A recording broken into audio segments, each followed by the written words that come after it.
Alright,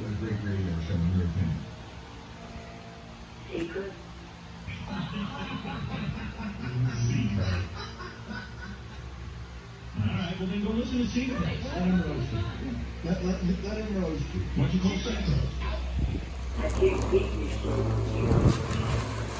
Bring it out for some better light. Okay, if anybody is curious about this tank and my RC-51 Odyssey to fix it, restore it, I bought this motorcycle from David Lang, an old-time buddy of mine up in Killeen, Texas. Apparently, some owner of a Harley Abelson wanted to test ride this Honda RC-51 from another owner of, the owner of this motorcycle. And these motorcycles have tremendous low-end power. They're geared very, very high. First gear will probably go 60 miles an hour, easily. So apparently this bozo that owns the Harley Abelson went out on this motorcycle and rammed it into a curb, taking a tremendously hard hit on the motorcycle, totaling it.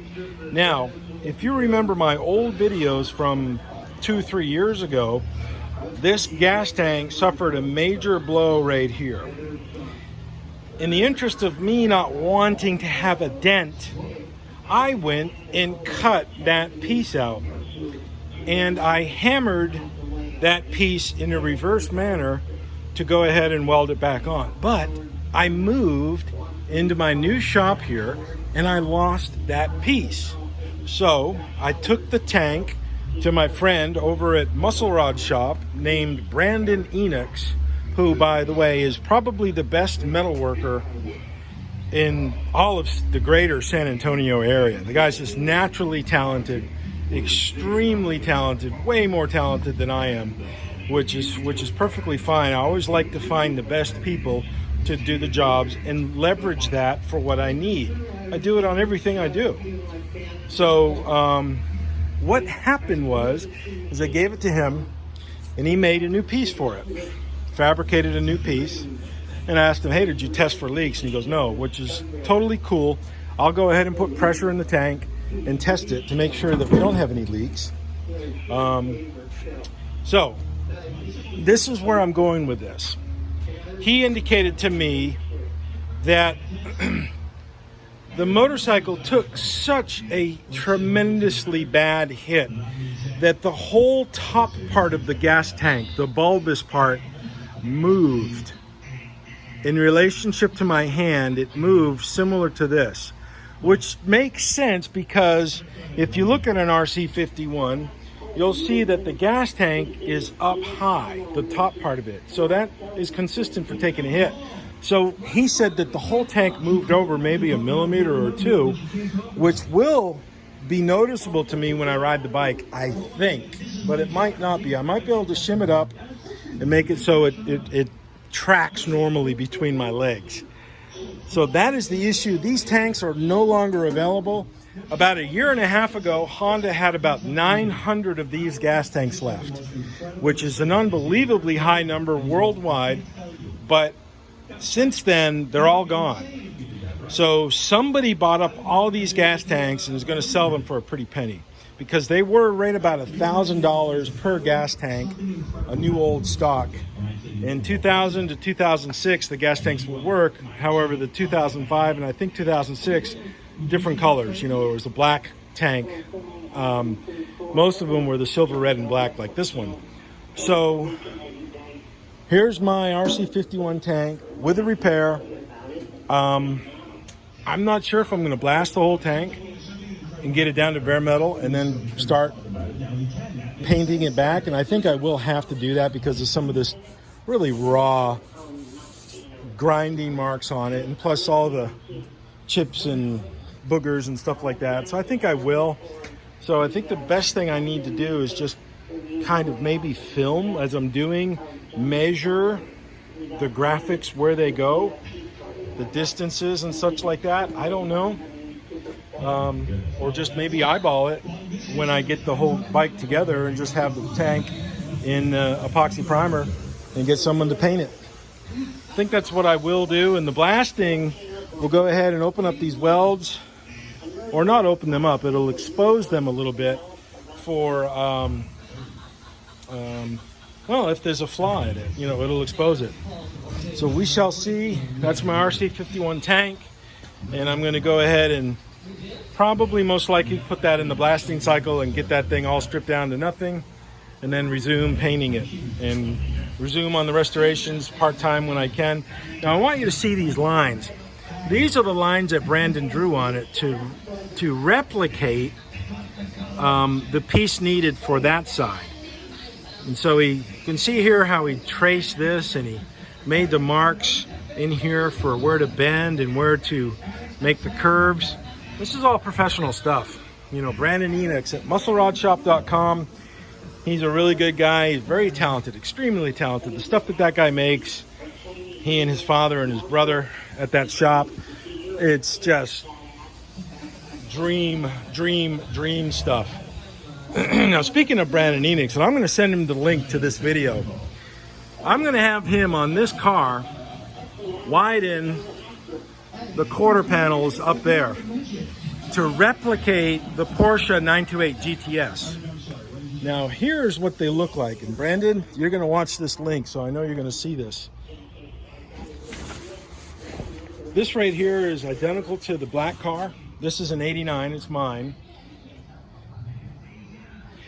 What I'm going to have you do, Brandon, is we're going to raise the wheel arch about an inch and a half, and we're going to widen that quarter and make new inner fenders, because what's on the inside now is a plastic splash shield, and they're very expensive from Porsche, and they're very cheap and they break.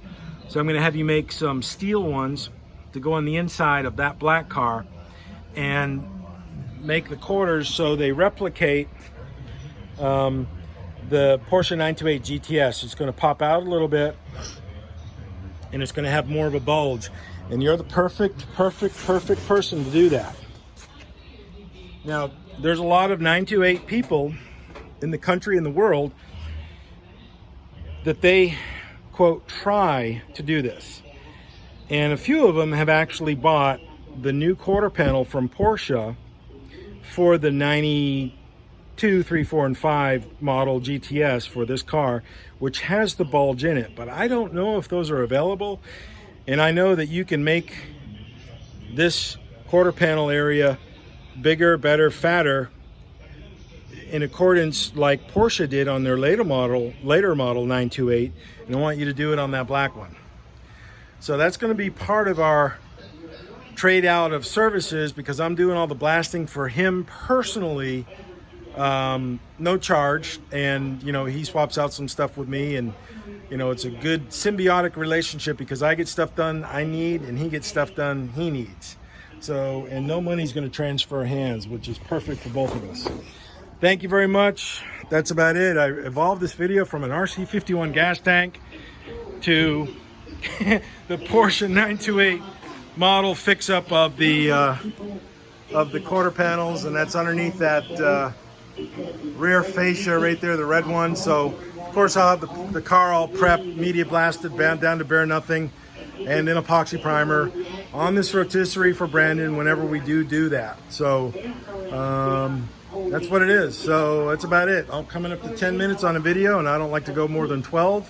So I'll say goodbye and take it easy. Choose. Be happy, everybody. Be good to one another. Always look up. Be positive. Have a good heart. That's the biggest thing you can do. Thoth the Great. The greatest great. Thoth, Hermes, Trismegistus, Apollo. Not Apollo. Apollo was Ninurta. He was known as Mercury. The greatest advocate for mankind is that individual. And he tells us, he's told us from the day one of our existence all the way up to right now, is that we have to be good to one another. We have to have a good heart. We have to subjugate the ego, and we have to be good to one another. That is the key right there, folks. And I'm striving to do that. Granted, I got a lot of dodo birds that come around here and I get irritated with, but I love them all, okay? I appreciate the money.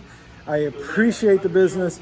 I appreciate the opportunity to do this kind of work, even at the expense of me doing my own work on my own cars. But